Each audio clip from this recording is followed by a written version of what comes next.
a university-wide program in experiential learning. It was here when I was here in 1996 under the leadership of Dr. Tom Roach. Let me tell you a little bit about the class. Walked in on day one, all excited to be back in school. It was my senior year, and there's 12 of us sitting around a conference room, and Tom walks in about 5 minutes late, and stands up and says, "This probably won't be one of the easiest classes you ever take at the university. There's no exams, there's no tests, there's no books, there's no lectures. Your assignment is simple. It's to form a communications audit." And he sat down after he said, "Let's have a good bout." And so there's 12 of us sitting around, basically scared of the silence, thinking, what are we going to do? We kind of fumble around.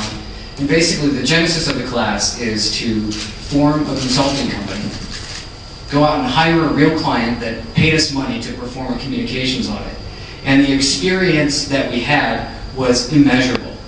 I'll give you some facts. We walked out of there doing 8 benchmark reports, doing over 70 one-on-one interviews, doing more than 8 focus groups and interviews, surveying over 1,000 people, and then preparing a 200-page book that gave an assessment on what we learned. And who was our client?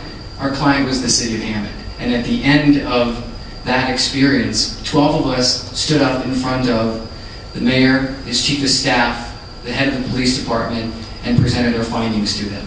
It was an amazing experience. And for me, it really launched my career. You can't get the kind of takeaways that I did in that class from case studies. Things such as problem solving.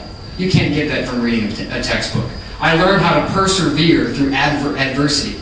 You don't get that through textbooks. I learned about integration, I learned about leadership, I learned business acumen, I learned the power of culture and what it takes to drive and move a company forward. But I also experienced amazing personal and professional growth. I often say this, my career started the day that I walked in that class, and today I lead a fairly large unit at LaSalle Bank. I'm the head of corporate communications, and in my time at the bank I had to lead the organization through some major crises, such as the largest high-rise fire in the city of Chicago in the past 10 years, the sale of $1 billion mortgage company. You know, I'm the North American head of communications for a global company. I could not do that, and could not be prepared in the way I am to handle the things that I have to, had it not been for the experiential learning that I had here at Purdue Calumet. It left me with a greater and far more enriching academic experience, which is why I chose to come back here for graduate school. Could have went elsewhere, but the experience here was so strong and so enriching that I decided to come back. So Chancellor Cohen and all faculty here, many congratulations to you for continuing to advance your academic model. This, in my opinion, is cutting edge, and I know that students leaving Purdue Cal will be far more enriched through those experiences. Thank you.